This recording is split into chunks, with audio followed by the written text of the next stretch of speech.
I want to thank everyone for tuning in, and let me start by giving you kind of a quick synopsis of what's happened in the last week.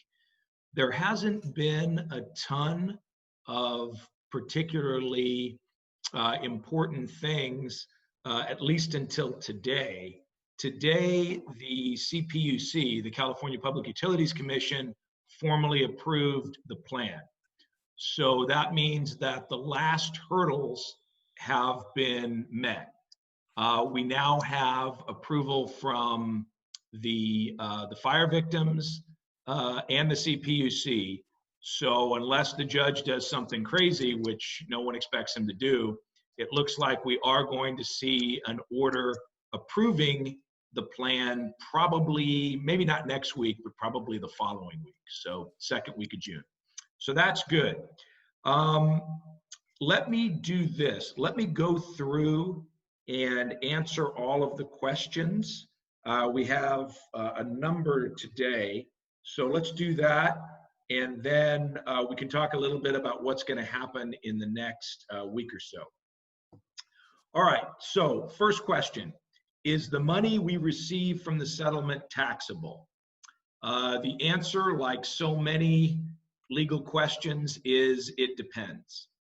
The general rule is that if you receive compensation for damage to real or personal property and you use that money to replace or repair the real or personal property, then there has not been a taxable event because you haven't gained anything. What's happening is you lost the property, and in our system, we don't replace it. We give you money so that you can replace it. So as long as that happens, then the general rule is that there's no taxable event. Now, there are many, many exceptions to that, and there are many unique circumstances. For example, if you lost your home and you declared a capital loss on your taxes, then obviously you would have a capital gain when you receive money to compensate you for your home. So that's an example of how even something for real property can be taxable. What I always advise everyone is we are not experts in tax law. So the best thing you can do is to contact either your CPA that you normally use or a tax lawyer or CPA who specializes in this. We do have a CPA that we refer clients to. He is an expert in losses or in rather when you get settlements after a loss like this and how that's treated. So if you would like the information for that particular CPA, please let me know. We're happy to get that to you. Next question is, when and how will we know about our final demand?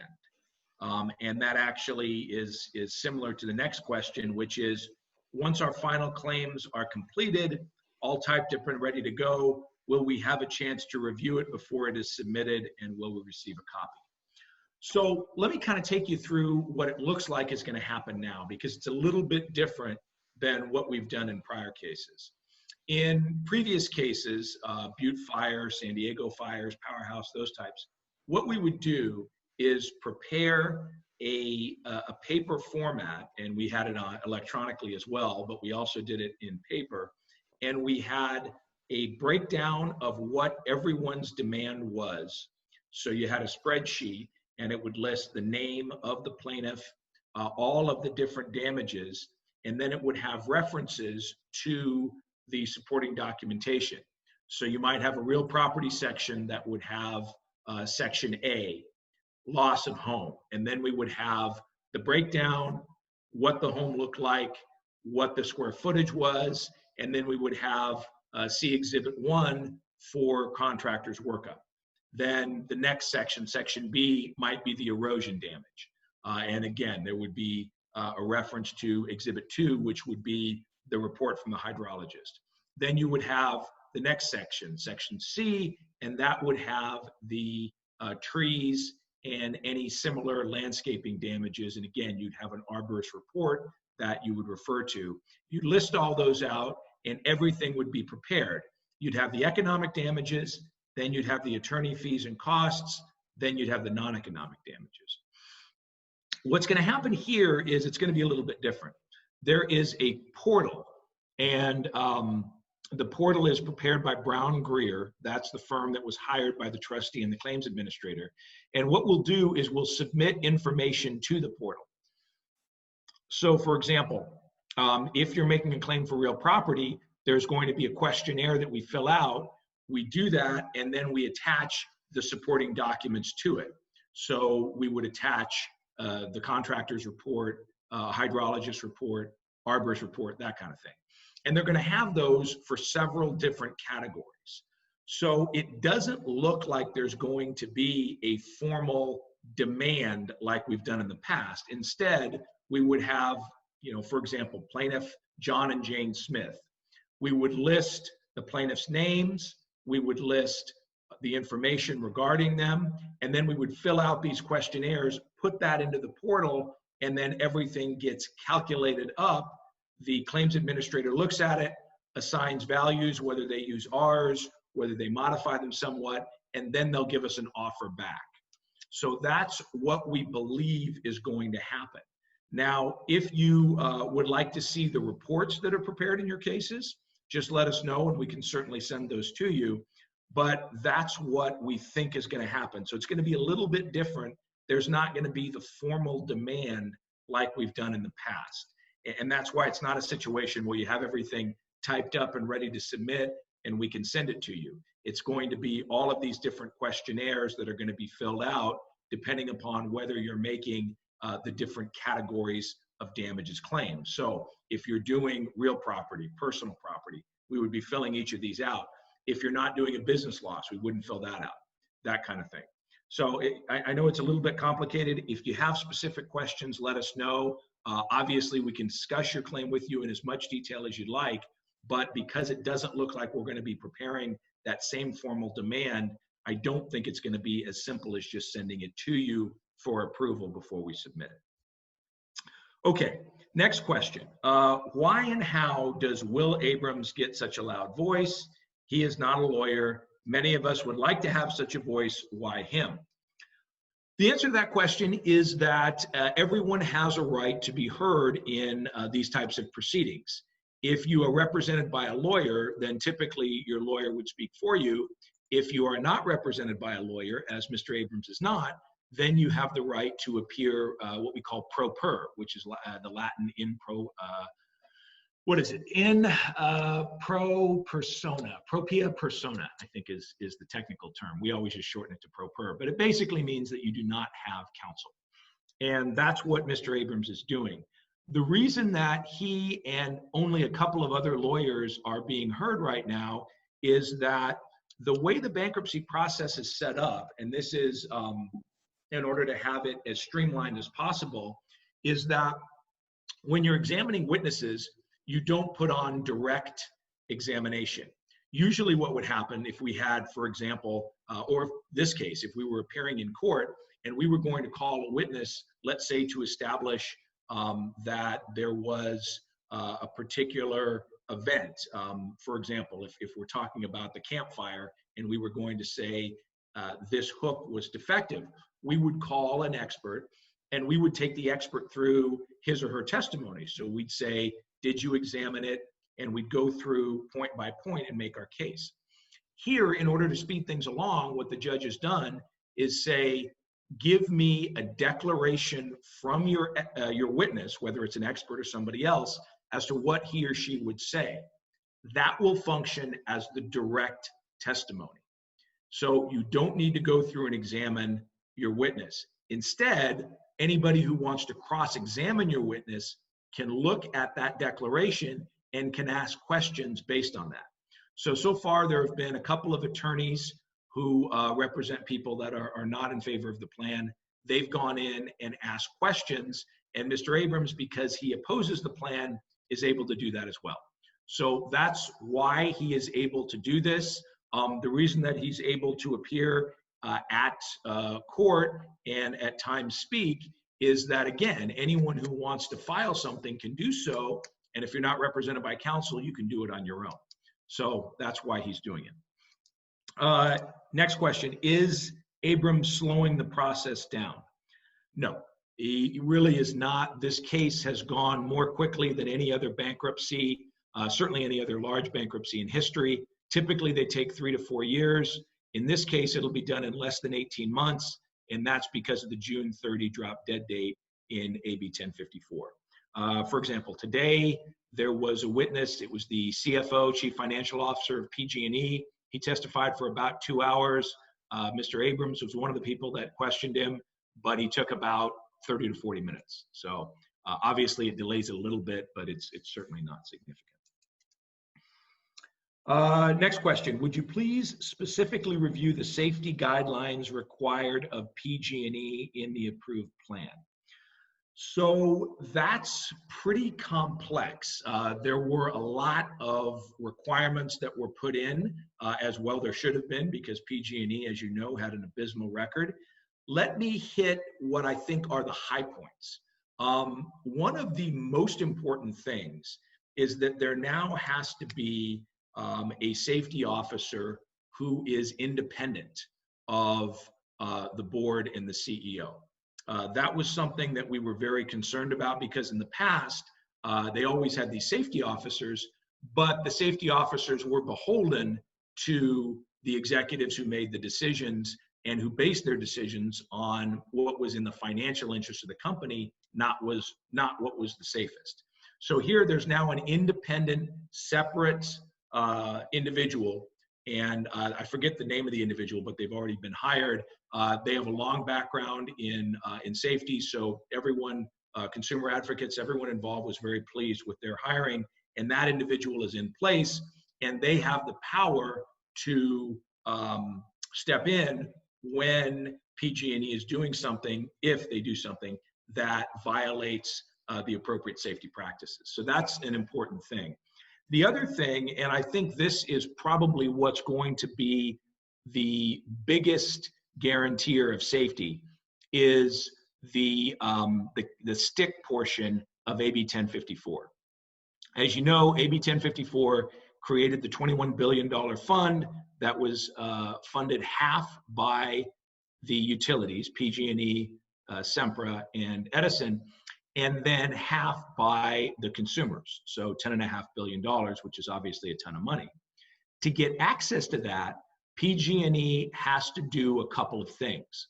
The most important is that they have to file a safety plan, and this has to do with the type and amount of maintenance, inspections, and repairs they're going to do throughout the year on the various lines. They have to file that with the CPUC. That has to be approved by the CPUC, and then PG&E and the other companies have to substantially comply with that in order to get access to the fund. If they do so, then they have access to the fund for anything that exceeds their insurance in the event there's another fire, and they're going to be fine. They're not going to have to go into bankruptcy. If they do not do so, then they do not get access to the fund, and if they cause any kind of a significant fire, they basically will be out of business. One of the other provisions that is very punitive for PG&E is that as part of the contingency plan, the state of California has the right to purchase PG&E at a significantly discounted rate in the event that there's another significant fire. And I forget the precise number of structures. I believe it's 400. It's right around there. But in the event that there is a fire that destroys more than this specifically set number of structures, it triggers a host of negative things, and it allows the state to step in and purchase PG&E at a significant discount. So those are some of the main things. If you have more questions, I'm happy to go through it with you. I can point to where it is in the plan, but off the top of my head, those are the most significant ones. Okay, next question has to do with the order issued by Judge Montale regarding the payment of attorney fees in inverse condemnation. And the question was this: what does this mean exactly? Quote, Judge Montale issued an order confirming that the trust must pay attorney fees on inverse condemnation damages. Does this mean that attorney fees associated with our personal property claims will be paid by the trust, but that attorney fees associated with the mental anguish claims will not? Yes, that's exactly what it means. One of the things we've talked about throughout this litigation is the standard method for calculating these settlements. What we do is we figure out what the economic damages are. We put the attorney fees on top of those, along the attorney fees and costs, and then on top of that, we put the non-economic damages. So you're left with a final number, but of that final number, the defendant has contributed a large amount to pay for your attorney fees, specifically the portion of attorney fees that would be due based upon the economic damages. And the ruling by Judge Montale in this order that he issued earlier this week was that the trust would have to do that. So we think that's significant because, again, one of the things that we've always told you is that the attorney fees are going to be paid on your economic damages, and this guarantees that that's going to happen. Next question. Last meeting you spoke of fair market value and replacement cost for personal property.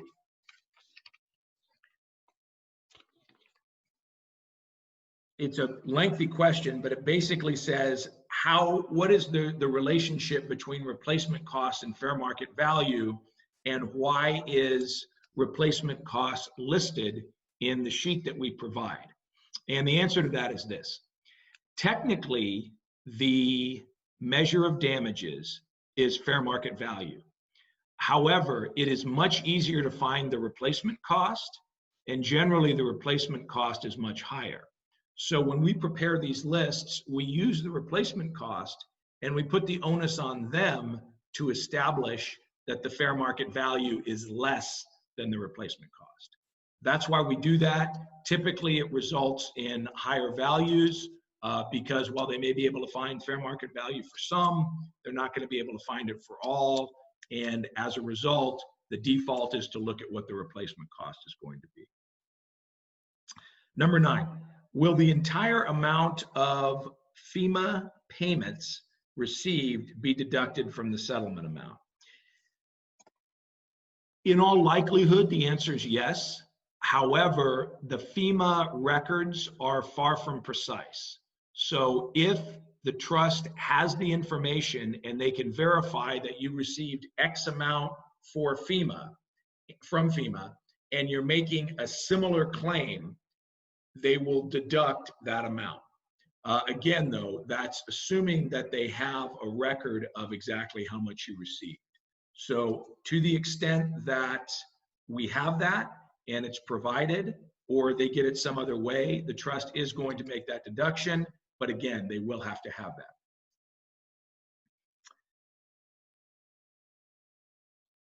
Next question is,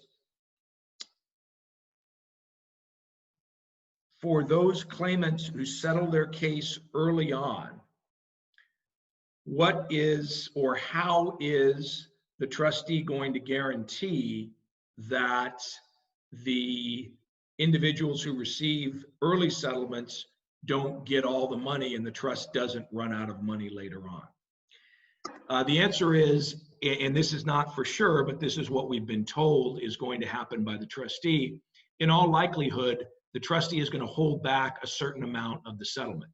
So when we submit everything through the portal, the trustee will come up with what he or she believes the case is worth, and they'll send us a written offer. We then discuss it with you. If you believe it's fair, then we accept it. If not, we can go to mediation, arbitration. There's a whole process that we can go through. At some point, we'll get to a point where the final claim number has been decided, whether that's by an arbitrator or we reach an agreement. However that's done, that number will be decided. That number will be considered the final claim amount. The trustee is probably going to pay about 75, maybe 80% of that amount. So if it were $1 million, the trustee would pay $750,000 to $800,000. Then the trustee is going to hold back that $200,000 to $250,000 until the trustee is satisfied that there is enough to pay everyone 100 cents on the dollar of their final claim. That will probably happen either when all the claims are resolved or when the vast majority have been resolved. If there is not enough to pay everyone 100 cents on the dollar, then there's going to be a pro rata reduction. So if there's not enough for 100, but there is for 95, then everyone will receive 95 cents on the dollar of their final amount. So again, using that $1 million example, you would receive $950,000, not $1 million. One question that always comes up when I explain that is, what about attorney fees? If the attorney is receiving a third, do you receive a third of the final claim amount, the million, or the $950,000 that was ultimately paid? And it's the latter. Remember, we only get paid based on what you recover. So it doesn't matter what the final claim amount is if you receive less than that. If you receive 95 cents on the dollar, it means we receive 95% of our attorney fees. There's no attorneys get paid first and then you get the balance. It's we get a portion of what you recover. That's the nature of the contingent fee. Next question is an update on PG&E paying and the timing. It looks like they are on schedule to pay on August 29th. The big unknown, obviously, is COVID and whether or not there's going to be a huge spike and a corresponding decline in the market given the reopening. Thus far, that has not occurred. There have been a little bit of an uptick in terms of COVID cases in certain areas, which was unfortunately to be expected, but certainly the markets are looking good. We haven't had anything catastrophic like we had in mid-March where the Dow lost 6,000 points in one day. And again, unless there's something catastrophic, like, for example, what was happening in New York in early April, where they just, were under siege, we don't expect there to be any delay. So right now it's looking good, but again, it really is contingent on what happens with COVID. If there is a second wave, it could delay it. Next question. If I received money from the Wildfire Assistance Program, will that money be deducted from the final claim? The answer is yes. So if you received $5,000, I know some people received up to $10,000, then if your final claim amount was, let's say, $100,000, then that $10,000 would be deducted. So you will not be able to, in essence, double recover. If you receive something from the Wildfire Assistance Program, then that will be deducted from the final claim. Are the lawyers taking 1/3 of our claims? I can only speak for our fee agreement, which is 1/3. I know some people charge more, some people charge less. Typically, it's anywhere between 25% and 40%, with 1/3 being what most people charge. The answer to that is yes. That is the attorney fee. But again, it is the amount that is actually paid, not the final claim amount. So if there is, for some reason, a reduction and it's 90 or 95 cents on the dollar instead of 100, then we're obviously only paid on what is recovered, not on the final claim. And the last question is, when do lawyers need our completed personal property lists, and do we have to find the price of everything on our list? So the answer to the question of when we need it is as soon as you can get it to us. We would like to get everything submitted as soon as the portal opens up, which is right now scheduled to be July 1st. It obviously could be later, but July 1st is what they're setting right now. August 29th is the funding date, which means that nothing will be paid out until September. I would like to have everybody submitted by August 29th. Obviously, that's not realistic. A lot of people are not going to be ready, but that's just our internal goal. But the bottom line is, as soon as you get us your information, that means we can submit it. We obviously can't submit without it, so it's important to get that to us as soon as possible. In terms of coming up with the values on the list, you have a couple of options. You can come up with it. You can ask us for help, or we can hire somebody to do that. If we do it, it will take longer because we only have so many staff, and it will take a little bit more time. Our recommendation, if you want to get things done as quickly as possible and to maximize the amount you recover, is to have us hire a firm that does it. Usually it's eJuster is who we normally use.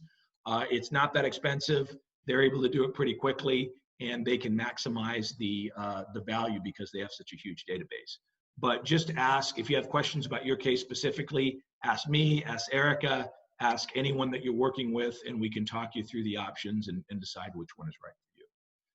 So those are the questions.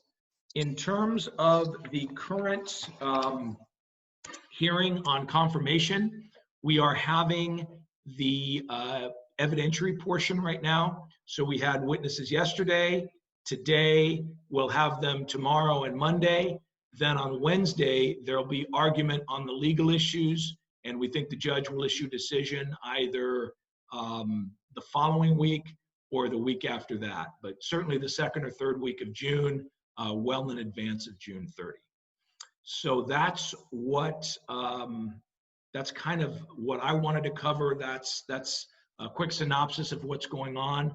What questions do you have? What are you curious about?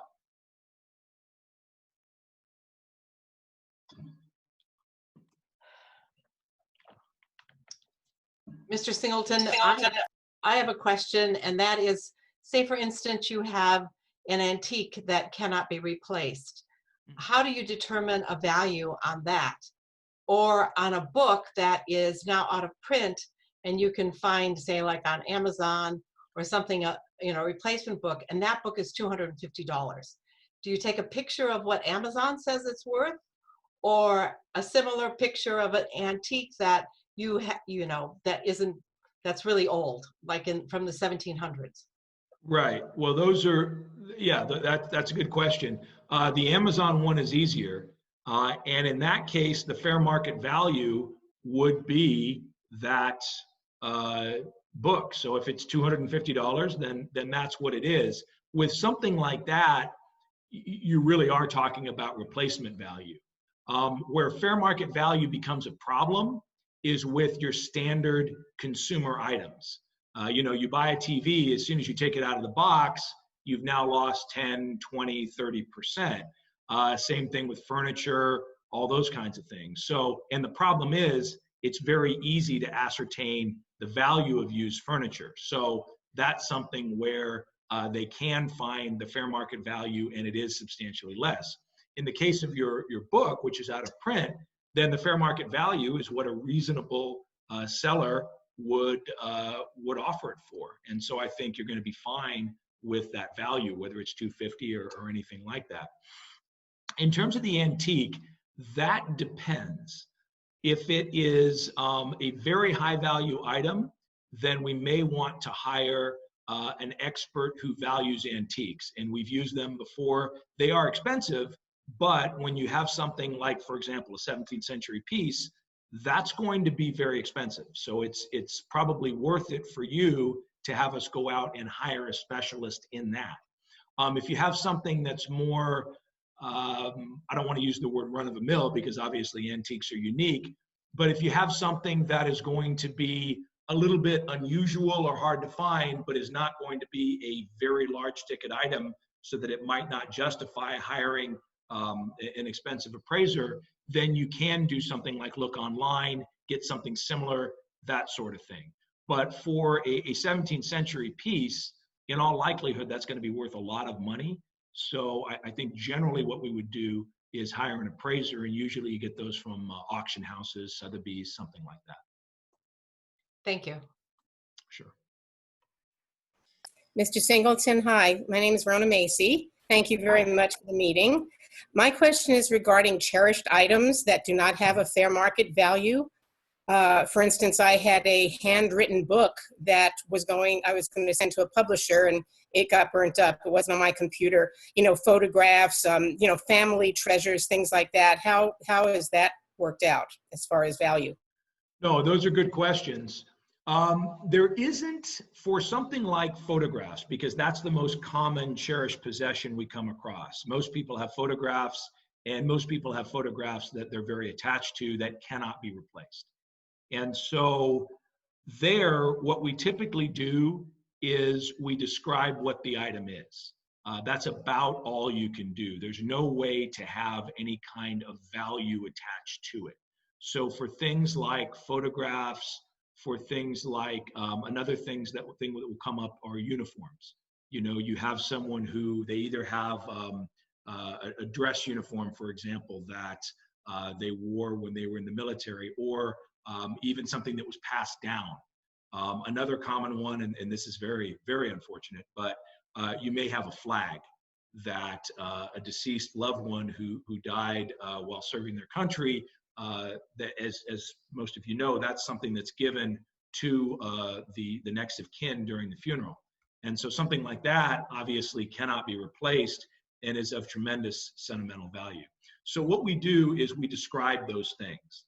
And obviously it's not going to need a lot of elaboration if you were to say, and this is, you know, the extreme example, but, you know, the flag that I was given at my son's funeral. Obviously, you do not need to elaborate on that. That is readily apparent, the meaning of that particular item. But for something like the book that you wrote, what I would do is to describe it, but also talk about how much time you spent writing it. You know, if this is a labor of love that you've been engaged in for quite some time, you want to put that in, because there is no science at all to this. It's all completely art. And so what we do is we just describe what the cherished possessions are, and then the trier of fact, which in this case, because there's no jury, is going to be the claims administrator. They will assign values. And I think what they're going to do is they're going to look at the different types of items that people have.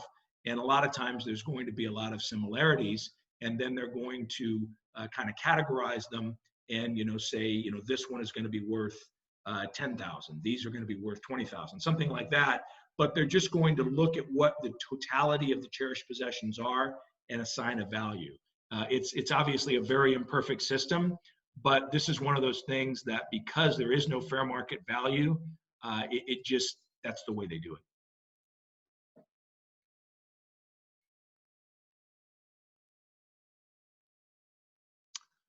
Okay, Chewy, what's next? We do have a few questions and requests for clarification about the attorney fees that you discussed. Sure. The first question is, if you can please clarify if the trust is going to be paying those attorney fees, and also can you describe in further detail if those are actually attorney fees on inverse condemnation? Yeah. So the answer is yes. The trust is going to be paying the attorney fees for damages on inverse condemnation. So the way that we've always done it in the past, and the way that I assume the claims administrators and the trustee are going to do it here, is to take the economic damages, because those are the damages that are recoverable in inverse condemnation, and inverse condemnation is how we get the attorney fees. Generally, attorney fees are paid by each party, but there's a fee shifting statute in the inverse condemnation cause of action that allows us to recover it from the defendant, or in this case, the trust. So what you would do is you would add up the real property and the personal property losses. You put the attorney fees on top of that, you put the costs on top of that, and then you put the non-economic damages on top of that. So the non-economic damages, the fees on those are paid entirely by the individual, because it's not part of inverse condemnation, and that's the standard way things are done. But for the inverse, the attorney fees have been paid by the trust, and that's been added in to the overall award.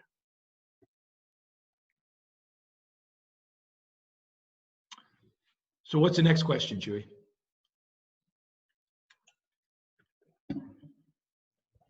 I have it's related, but this is more about the expenses, cost associated with the case. How is that divided amongst the plaintiffs? There are two kinds of costs. One is one are the costs that you have on your case individually. So if, for example, you're a renter who lost your personal property, you're probably not going to have anything by way of individual costs, because you're probably not going to need an expert. On the other hand, if you're a homeowner who lost your house, had erosion damages, and had tree damages, now you're going to have a fairly significant amount of costs. I mean, not compared to the overall damages, but not insignificant, several $1,000s for those three experts, the contractor, the hydrologist, and the arborist. So let's say the cost for those three was $7,500. So that's going to be taken out of your individual case. And that's your individual costs. In addition to that, there are joint costs. And the joint costs are, for example, liability experts that are necessary to prove that PG&E was responsible for a particular fire. For those types of costs, all of the plaintiffs in that particular fire will share them. And those costs vary depending upon the case and the requirements involved in proving up liability. For example, a case like Camp had very little workup done. PG&E at a pretty early stage admitted liability. So we have an expert that did a small amount of work, but there was not a ton of work done there. On the other hand, something like Tubbs, where you had the not just PG&E denying it, but CAL FIRE actually issuing an erroneous report. So not only did we have to show PG&E, but we had to show CAL FIRE why they were wrong. That's a lot more expensive. And so those costs are not going to be huge when you apply them across the board, because we do it on a pro rata basis. But for something like Tubbs, it's probably going to be 1% of your overall award, I would imagine, are the joint costs. I don't have the numbers in front of me, so I can't say with certainty, but that's probably what it'll be. For something like Camp, it'll be very, very small because, again, liability was established very early on, and there just wasn't a lot of work that was done. So that's how those joint costs work. Again, they're apportioned on a pro rata basis. So someone who received 10%, or not 10%, because nobody will get that high, but if you received 1% of the overall settlement in this particular case, then you would pay 1% of the costs, and we just apportion them out among all of our clients. What's next, Julie?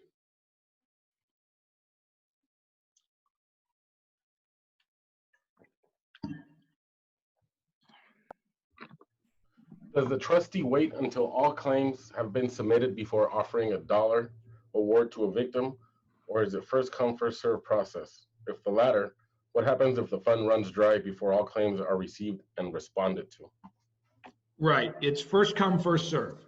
And the way that they avoid having a problem or a situation where the trust runs out of money is they're going to do a holdback.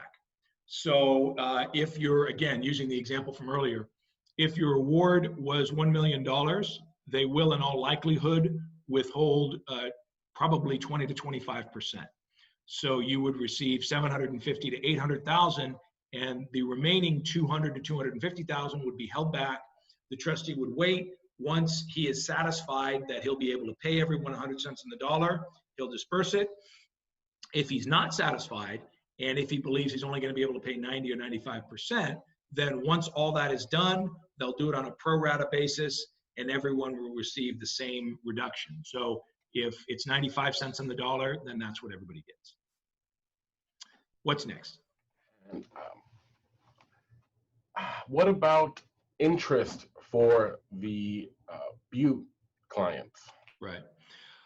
It's not clear whether or not the trust is going to pay interest for anyone, whether it's Butte, Tubbs, any of the cases. If they do, it's going to be a very small amount, because in the inverse condemnation statute, and again, in most cases, interest is not available, but the inverse condemnation statute is different, and it allows individuals to recover not just attorney fees, but also cost and interest.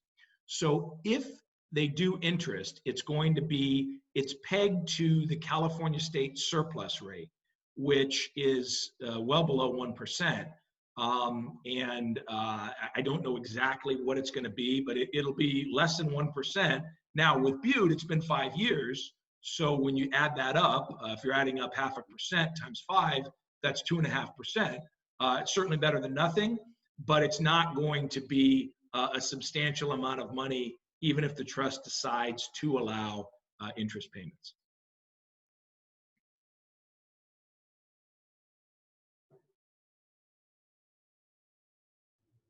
How is emotional distress calculated? For example, someone who was caught in the fire. Mm-hmm. So emotional distress is the most difficult thing to quantify because it's so unique to the individual. What we are doing right now is working on the emotional distress questionnaire. And what we're going to do is prepare a narrative and then fill out this questionnaire, and that will be what the claims administrator uses to determine what they're going to award for emotional distress. There certainly are going to be certain criteria. If you were trapped by the fire, then obviously you're going to receive more than someone who was not trapped, but who also had to evacuate. If you were trapped by the fire and lost your home, you're going to receive more than someone who was just trapped by the fire. Basically, what they're doing is they're looking at the different circumstances in each person's life and what their unique experience was like. The same thing is true if you had young children with you when you evacuated, or if you had an elderly or infirm parent, something like that. Anything that adds to what you went through is going to be factored in, and you'll be awarded more or less depending upon the category you fit into.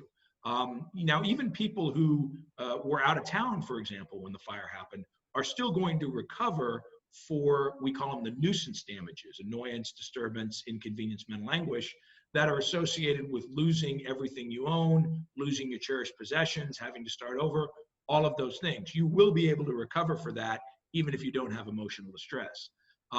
Those are going to probably be fairly standard, but for emotional distress, it's going to be very unique. It's going to depend upon your proximity to the fire, who was with you, how long you were in danger, all of those factors.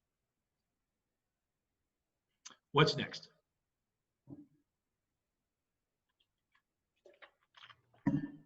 Is there any way the attorney fees could be more than my settlement, where I would end up owing money? No. The thing about contingency fee is that the more money that's awarded, the more the attorney fee is, and vice versa. The less money that's awarded, the less the attorney fee is. So, let's say for some reason you were awarded a very small amount. That means the fee is going to be very, very small. The fee is going to be 1/3 of what you're awarded. So you will not, under any circumstances, owe money. Obviously, that's not going to come up very frequently. But if you had someone who their only loss was maybe evacuating, and they didn't have a particularly onerous evacuation, they weren't trapped by fire, they were able to get out early, that kind of thing, you're probably looking at a few thousand. We don't have a lot of people that fall into that category, but there certainly are going to be a handful who do. And for those individuals, the amount of the fee will be very low, but again, it'll only be 1/3 of the total award. What's next? How can we get the current status of our file? And for example, if the status is that we're still waiting for an expert report, can we expedite that to avoid falling behind? Sure. The best thing to do is just email. And you can email me, and what I'll do, Erica or me are the best people to email. And our emails are all the same. They all have @slffirm.com. So for me, it's Gerald@slffirm.com. For Erica, it's Erica@slffirm.com, and it's with a K, ERIKA. But anytime you have questions, just email one of us, and what we'll do is find out the information, get back to you, and if we need more information, then we'll have a team member follow up. If, for example, we're waiting on whatever it is, we can have them follow up and get that information from you. Will your office begin submitting completed claims immediately, or wait until all of your clients have submitted their materials? We're going to submit as soon as the portal opens up. So right now, July 1st is the date that Brown Greer and the trustee are hoping to have the portal open. Again, I think that's a little optimistic. I think we're probably looking at mid-July, but it's always good to be aggressive. And as soon as they are ready, we'll be able to submit a number of cases. remember, while most of our clients are from either the camp or the 2017 fires, we do have a significant number of folks from Butte. And for the Butte clients, their claims were already worked up. So, you know, if they opened up the portal tomorrow, we could submit all the Butte claims. So we have claims that are ready to submit. There we Sorry. go. So we have claims that are ready to submit. We're just waiting on them to do it. But we're not going to wait until everyone's ready. We're going to submit, and then they'll be processed as the claims are ready. At the same time, we don't want anyone to feel pressured. I know that for some people, you know, this was a horrific experience and it takes them time. We don't want to put you under any pressure, but for those of you who are eager to get going, like I said, if you have any questions about the status, just either email me, email Erica, we'll find out and we'll get back to you. What's next, Jimmy? When will you be calling individuals to discuss personal situations? Okay, good question. So that's going to happen over the next 60 days or so. And that really is on a, what we do is we try to do it and we try to organize it so that somebody who has everything else done, that's the last piece of the puzzle. If, for example, we have someone who submitted their personal property list and who has all their reports done, then we're going to want to prioritize that over someone who is still working on their personal property list. The reason being, once we get that narrative done, we're ready and we can submit. So that's how we organize it internally. That said, if you want to get yours done now, if you're ready to do it, that's no problem at all. Just reach out to us and we'll get started on it. I don't have, I'm going to go through the submissions. If Okay. anybody else in the meeting, feel free to unmute yourself and ask Jerry any questions. Hey, I have a question. My name is Alice. Thanks for holding this meeting. How will damages be calculated for future potential medical costs? So if we have a daughter who had severe asthma before this and then breathed in 6 months of black smoke and is worse off now, how will that be looked at? Yeah, that's a good question. So medical damages are unique and they have a little bit different standard than other types of cases. For your average run-of-the-mill damage, like for example, damage to real property, damage to personal property, you don't need an expert and you only have to prove it by a preponderance of evidence. So if you lost personal property, you know, all you have to show is preponderance of evidence and you don't need to have an expert for that. For medical damages, you have to have a qualified expert, which has to be a doctor, although it doesn't have to be, for example, if you have, to use your case, you said you have a daughter who has asthma, you're not going to need someone who's a pulmonologist or who specializes in respiratory. You can have your average general practitioner who's treated your doctor or your daughter and is familiar with her case give an opinion. But what that doctor will have to do is to give a declaration stating that in his or her medical opinion, to a reasonable medical certainty, your daughter will need X or Y care in the future. So they'll say, for example, I've reviewed the medical records and I have determined that this patient is going to need X, Y, and Z in the future. I believe the cost of that is going to be, and then they'll put that in there, that declaration is what we would submit. So these are very personalized and they require more expertise. So we need to make sure that gets done. If that hasn't been done yet, then please just send me an email and we'll make sure that we get an expert to evaluate your daughter's claim and give the declaration that she needs. Sure. I think there was somebody else that came up, I believe Ms. Kingsley. I did. I have two questions. Sure. One, are you sending a questionnaire, for instance, if you've lost a house, are you sending that questionnaire out to your clients that needs to be filled in? Sorry, no, typically we don't do that. We get the information from you and then we fill it in because it's quicker that way. And my next question is, if I've lost a house and I have a friend who's a contractor and knows how much it's going to cost to redo that, can I use his bid, or do I need to have your expert? When I talk to Erica, you have a gentleman that meets with, what meets with us and what the house was and whatever. How does that work? Yeah, you absolutely do not need to use our experts. We have, a number of contractors that we have meet with clients or talk with them over the phone and get all the information. But as long as your friend is a licensed general contractor, then he can go ahead and do it. So just please make sure you let Erica know so that we don't assign someone to your case. But if you'd like to have your friend provide the information, then that's fine. If he has any questions about what he has to do, we can give him a sample report, that kind of thing. Thank you. Sure. I have a question here. I had State Farm Insurance and they paid pretty well. Now, what they paid, is it going to be taken off my claim? Yes. The way that they're going to do it is, and the reason for this is that your insurance company, State Farm, together with 99% of the other insurance companies, have sued themselves, and they got that $11 billion settlement. They paid out 19.5, they're getting 11 back.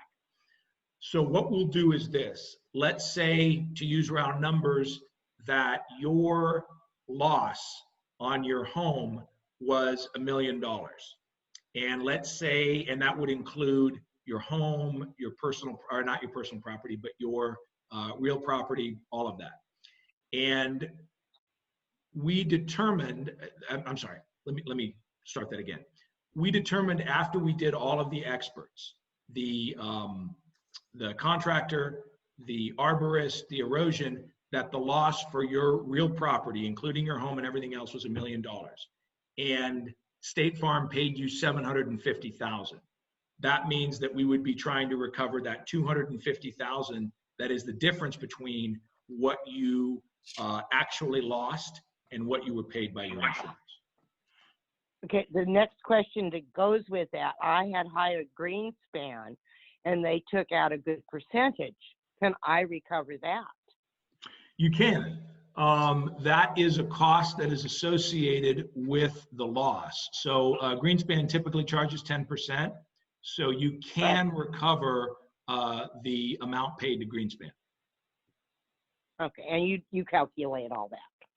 Oh, right. Yeah, you just need to let us know. And then we have a separate tab for adjuster, because it's fairly common. I would say maybe a quarter of my clients use public adjusters of some kind. And so we just put it in there, and it's a fairly standard measure of damages. Thank you. Sure. I think Mr. Roden had a question. She just answered it. Okay. That's fine. Great. Thank you. All right. Jerry, I do have one question here. Can you explain how emotional distress for the changes to the community and environment are calculated? Yeah, and that's a good question. So it really is, it's all part of the experience that you had. So if you're in, for example, the campfire area, if you were in Paradise, then your experience is going to be different than if you were in Santa Rosa, and if you were affected by either the Tubbs or the Nuns or something like that. Because Santa Rosa, it's obviously traumatic to lose your home, but there certainly is a difference between being able to rebuild your home and essentially being back in your community, and being in a place like Paradise where the vast majority of the community was destroyed. So the way that they take that into account is they're going to increase the emotional distress losses for that category. Now, the other categories, somebody in the Tubbs fire may have had a more traumatic experience, so they'd get more money that way. But there certainly is a really unique, we've never seen anything like this in other cases, where the majority of the community was destroyed. So I expect to see a little bit of a bump for that when they're calculating the losses for people who previously lived in Paradise. I think Miss Bank, no, who was it? Someone had a question. Oh, Miss Yoshida, yes. Oh, you're on mute.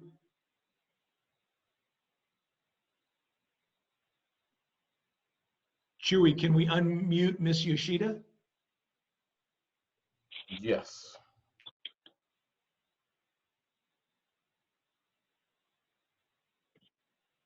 All right, Miss Yoshida, can you hit the mute button? I know it took me forever to learn how to use this thing too. R6.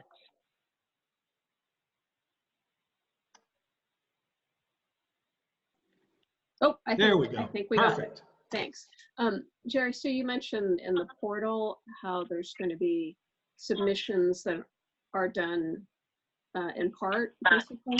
So does that mean, for instance, the economic damages will be, that part of our claim will be settled, and then emotional damages will be settled at a different time? That's a good question. No, what's going to happen is the way they've set up the portal is that you can submit portions whenever it's done. So if you have a question or if you have a questionnaire that's done for one part and it's in the portal, you can just go ahead and hit submit. But they are not going to do it piecemeal. They're going to settle all parts of a claim, and there's going to be one offer that's going to go out. Okay, thanks. I don't have Okay, any who's more next? submissions here yet, Jerry. Oh, go ahead, please, Chewy. I was just saying, I don't have any additional submissions. Okay, do we have other questions from anybody on the board, for lack of a better term? Yes, Bancroft? Looks like you're waving, is that right? Okay, Mr. Bancroft, can you hit the mute button? There we go. Yep. It was off and now it's back on.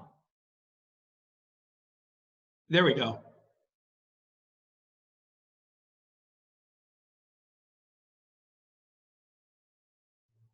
Okay, just turn up the volume, Mr. Bancroft.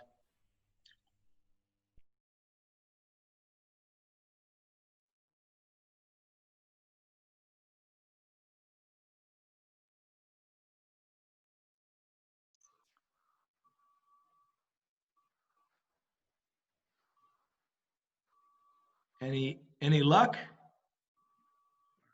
I have them unmuted. Right, no, I can see. I think it might be a technical, might be a glitch. Why don't we do this? Do you want to just call me tomorrow and we can talk about it? Okay, let's do that. Do we have any other questions? This is Tamara. I have one more question. Sure. And that is because people have had to move because of Paradise. Now their commute is longer to work than it was before. And is the mileage compensable at any point? Yes. You're going to be compensated there in two ways. Number one, you can recover for mileage. And two, that is something that comes into the emotional distress, the nuisance, because obviously if you're driving a half an hour more every day, then that's a half an hour less that you have to do something that you want to do. So that's something that you want to make sure that goes into the narrative so they understand how your life has changed. Thank you. Only if you have receipts. Okay, do we have any other questions? I have Stephen McConnell has a question. Okay. Can you hear me now? Yes, I can hear you now. Okay, well, I had a couple questions. So I've been kind of in a predicament for the last few months of trying to get just let alone a device and all that stuff to access these virtual tours. I've yet to start filling out my lost itemization chart and all that stuff. And also, I was wondering what are the last final steps I need to go in and get myself in a situation where everybody else is. Like, I just need to be up to par with everybody else, so I'm not missing out on anything that's detrimental to the case or anything. Sure. Okay. Yeah, no problem. So the best thing to do is to just call the office tomorrow, Okay. and we can go through the best way to get your personal property list done, whether it's, having somebody call you and go through it with you, however you want to do it. Just call the office tomorrow and we can put you in touch with the right person. Okay, for sure. Okay. So, was the questionnaire, the question and answer chart sheet? My mom was telling me something about that. Was that really important to do, or was that just you had to get a certain X amount of people to fill it out to be able to proceed? This questionnaire. Right. So when you say the questionnaire, are you talking about which are you talking about specifically? The personal property list, or which? I guess there's like a Q&A that had to be passed, and you had like 30 days to fill it out. And so my mom was telling me about that. I don't know. Okay. Yeah. Yeah. There was. Right. There was a sample that was sent out to certain people. It was just randomly done, and that was for Brown Greer. So don't worry about that. The most important thing is to get your personal property list done. Just call the office tomorrow and we can get that done. Okay, so that's pretty much the only next step I have to worry about. Okay. Yeah. Yeah. That's All right. Awesome. Thank you so much, Gerald. Sure thing. All right. Who's I got next? a question. Yes. What about vehicles that burnt that weren't insured? Like I have a company and I lost a couple work trucks that the engines were being rebuilt. So they were like in non-op. So what about the vehicles? There was like 5 vehicles I lost. And the question FEMA asked me was, well, your insurance should cover that, but they weren't insured. They were either being repaired, but I owned them. Yeah. No, you're absolutely entitled to recover those. I actually represented a family that they owned several hundred acres, and they had a construction company, and the hobby of one of the brothers was collecting old cars. And so he had about, his biggest junkyard I'd ever seen. It was about just an acre of nothing but these old cars, and he would take parts out of one and put them in another. But you're absolutely entitled to recover for those. Now, obviously, a non-operational car is not going to be worth as much as an operational car, but you're entitled to be compensated for what you had. So all you need to do is just let us know that. If you can estimate it, which you probably are in a position to do given your profession, then we can use that as the fair market value. If you can't, then we can get somebody who can do that. Thank you. All right. Who's next? Yeah, I do have here, it says, if the value of the lot is less than before the fire, can we collect for that? Yes, if you are not seeking the cost to repair, then you can get the diminution in value. So price before the fire versus price after the fire. But if you're trying to get the cost of cure, which is what we generally try and do because it's usually higher, then you can't recover both the diminution in value and the cost of cure. It's one or the other. Thank you. And can you explain, please, how it would work? Because we have 3 claims as individuals and a trust. How will that claim be paid off? Yeah, so usually what happens is when you have, let's say, a husband and wife with a trust, generally what will happen is it's one lump sum, and then you decide how you're going to divide it up, which, again, usually there's not a big issue. It can become trickier when you have, for example, a business that may have gone out of business, so you have people that aren't, for example, partners anymore. There can also be problems when you have a husband and a wife that jointly own property and then get divorced. Unfortunately, that happens sometimes. We generally do it on a case-by-case basis. So usually you're best served trying to just maximize the value and put it in one lump sum and then figuring it out later. But there are times when that doesn't work. There are times where, again, to use the husband and wife example, sometimes things get really extreme and you just have to split it up. And there are other circumstances. So basically, just let us know what your issue is, And if you have something or some reason why you would like the claim to be broken down and submitted separately, we can certainly do that. Again, generally, you're better off trying to lump everything in together and maximize it, but there are times when it makes more sense to separate.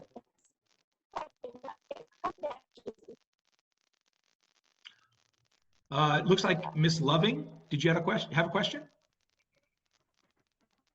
Yes, I do. First, I really appreciate all your efforts on our behalf. Thank you. Sure. And my question is, that I received money from FEMA. It did not affect my eligibility for Medi-Cal. But if I receive money from the settlement, will it affect my eligibility for Medi-Cal? Okay, good. Because I'm a senior citizen. Yeah. Thank you. That's a good question. So let me make sure I understood, because the line was a little bit cutting out. Believe the question was, if you have some type of a benefit, whether it's Medi-Cal, certain types of disability, that sort of thing, does the settlement affect your eligibility? And unfortunately, the answer, as it so often is it depends. It depends on the type you have and a number of other factors. What we've done in the past is, because this is so important, is if anybody has a question like that, let us know. And we have another attorney who specializes in eligibility for these types of programs that we can consult with. And so if it turns out that getting a large settlement would affect your eligibility, then there are ways you can do it. One thing is, for example, if you are living in a mobile home and you're concerned that, and you're on disability, and you're concerned that if you get the money to replace the home, you're going to automatically lose your disability. Generally, it doesn't work that way. Usually what happens is you have 30 days to spend the money.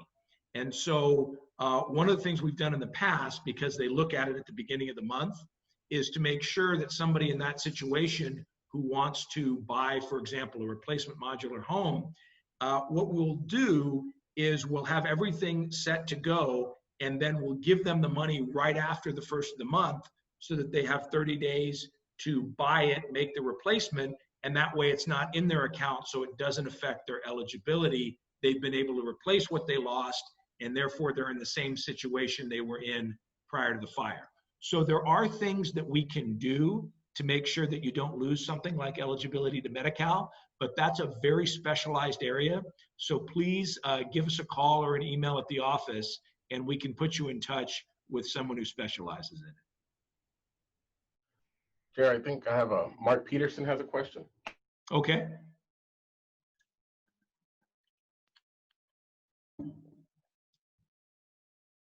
Mr. Peterson?